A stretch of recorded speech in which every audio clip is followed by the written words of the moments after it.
If you do a search on YouTube and enter the two words Alex and Guthrie, you'll quickly come across a video that a commenter referred to as two aliens speaking to each other. Now these are two of the best electric guitarists around, and this improvised jam, awesome though it is, and clearly they're having a lot of fun sparring against each other, it's not really music but more a demonstration of amazing technical skill.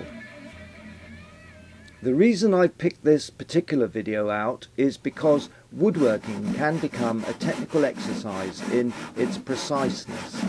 Just look at all the measuring gadgets around and the number of ex-engineers who take up woodworking using tools that previously belonged to the craft of metalworking. Now, I'm no snob. On the contrary, I've argued for years that a broad and adaptable approach leads to the greatest creativity, and in particular I've gone against the grain and demonstrated you can get excellent results using just low-cost tools.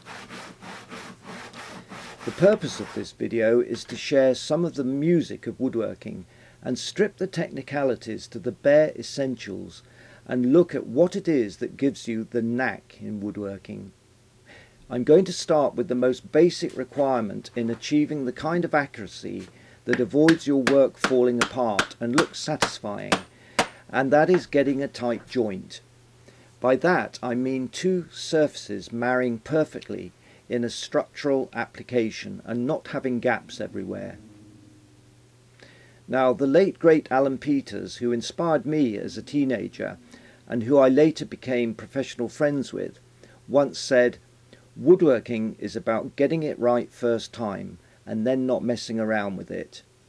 Of course, there are situations where chiseling, for example, is a process of progressively getting it right, but I believe Alan was referring to the general principle of cutting straight off the saw when you can, and the fundamental first steps principle here is working to a line.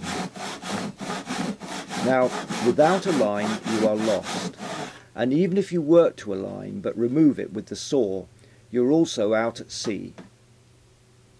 The first thing to get right is to use a marking implement that is precise and clear.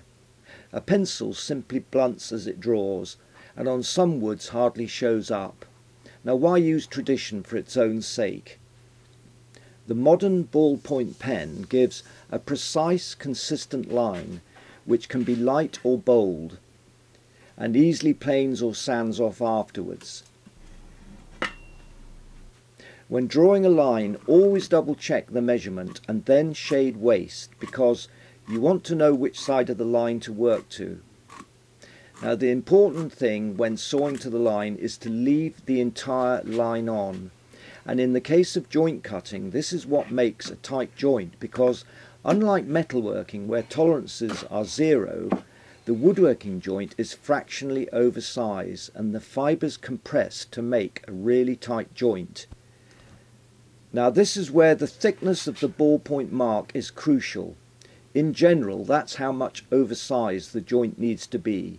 And so the basic rule is work to a line and leave the line on. Now please watch this space as I plan to develop the theme of woodworking, the knack. I'm Jeremy Broun. Thanks for watching. Oh look, talking about the music of woodworking, there's me playing at a local charity gig. And apart from friends who helped out, look who else is playing that day.